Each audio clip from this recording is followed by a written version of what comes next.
Inmax version 1 na sad mga boss. Problema kay ABS. Ay sa ako sa test drive. Ayaw yun. Sa.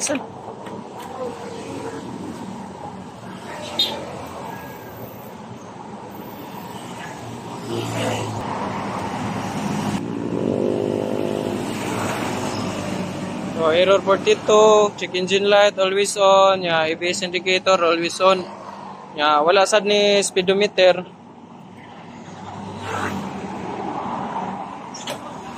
Lamat. Oh. So, test drive na to mga boss.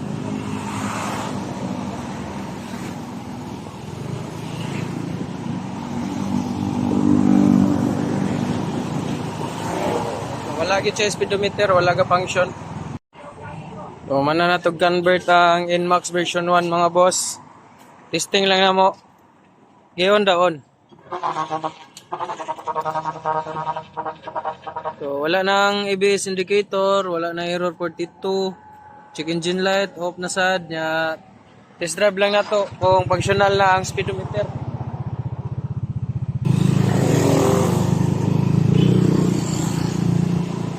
Goods na mga boss.